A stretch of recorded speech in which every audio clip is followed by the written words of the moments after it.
This is the WJTS News. Thanks for tuning in. I'm Joey Rehl reporting.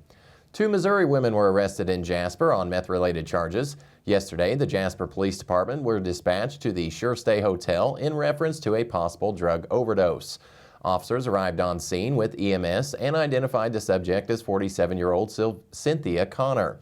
After an investigation by officers, a search warrant was granted, and meth, marijuana, and paraphernalia were located in the room. Connor and another woman, Paige Whisker, was taken into custody on related charges. Connor was lodged in the DuBois County Security Center on charges of possession of meth, possession of a legend drug, possession of paraphernalia, and possession of marijuana. It's 22 years in prison for a Southern Indiana man in a child molestation case. A Gibson County judge yesterday sentenced 36-year-old Patrick Smithhart to over 2 decades behind bars. He pleaded guilty to molesting a boy for 2 years. Smithhart will have to register as a sex offender for the rest of his life once he gets out of prison.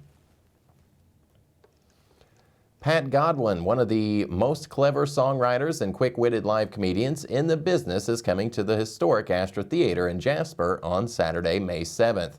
Comedian and singer-songwriter Pat Godwin is set to bring his high-speed, low-drag act that is constantly changing and evolving to the Astra Theater again on Saturday, May 7th.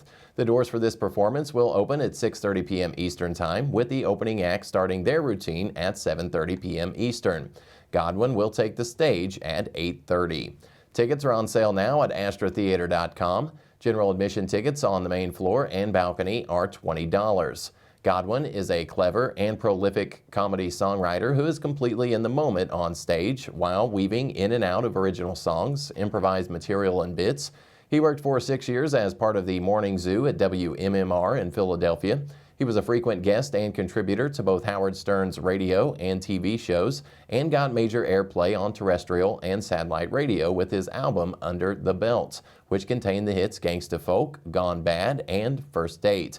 Godwin appeared on NBC's Last Comic Standing and is currently a full-time member of the nationally syndicated Bob and Tom Show. Patty G, as he is commonly called, won this year's top prize in the International Songwriting Competition in the Comedy Novelty category. In addition to sharing in the laughter brought on by Pat Godwin, make plans and purchase tickets to attend more of the announced 2022 Next Act Inc. shows, including the band Goodbye June on Wednesday, May 18th, the long-awaited performance by musician Will Hoge on Saturday, June 18th, and the return of the annual Rock Lotto on Saturday, July 9th. Tickets and information on upcoming shows can be found at astratheater.com. Attorney General Todd Rokita protects Hoosiers by holding Big Tobacco accountable. Attorney General Todd Rokita advanced Indiana's battle to help Hoosiers stop smoking and decrease the incidence of youth smoking throughout the state by holding tobacco manufacturers accountable. Last week, Indiana received over $200 million from tobacco product manufacturers under the Tobacco Master Settlement Agreement. Under this agreement, the state will receive annual payments as long as the tobacco manufacturers continue selling cigarettes in Indiana. The agreement also forbids participating cigarette manufacturers from targeting youth, imposes restrictions on advertising and promotional activities, and product placement in media, branded merchandise, free product samples, and sponsorships.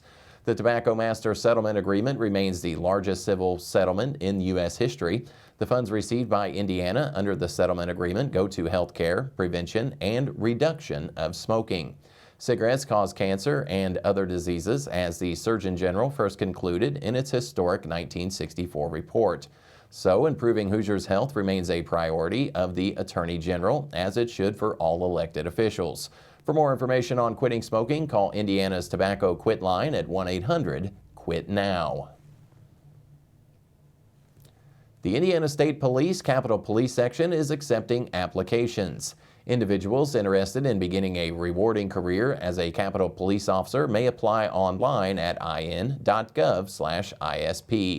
This website will provide a detailed synopsis of the application process and information on additional career opportunities with the Indiana State Police Department. Applications must be submitted electronically by 11:59 p.m. Eastern Time on Wednesday, June 8th. Basic eligibility requirements and consideration factors for a Capitol Police officer: you must be a U.S. citizen, you must be at least 21 years of age when appointed as a police employee, must meet a minimum vision standard, corrected or uncorrected, of 20/50 acuity in each eye and 20/50 distant binocular acuity in both eyes. You must possess a valid driver's license to operate an automobile. You must be a high school graduate as evidenced by a diploma or GED.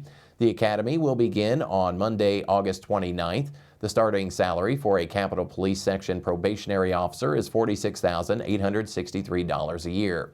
The Indiana State Police Capitol Police Section also offers an excellent health care plan, which includes medical, dental, vision, and pharmacy coverage for both current and retired employees, along with their families.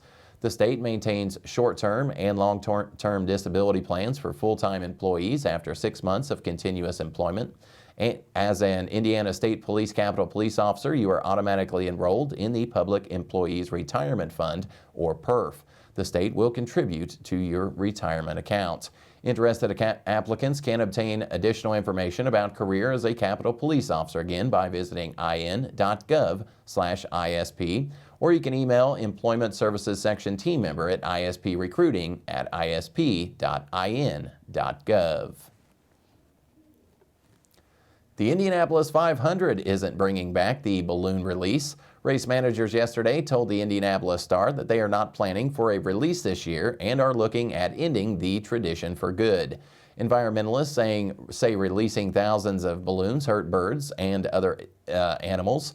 The 500's VP of Communications says that's something they've heard for years and something that they now recognize. Stay tuned. WJTS News will be right back with a check of weather, and then Kurt Guxell will be in with a look at sports.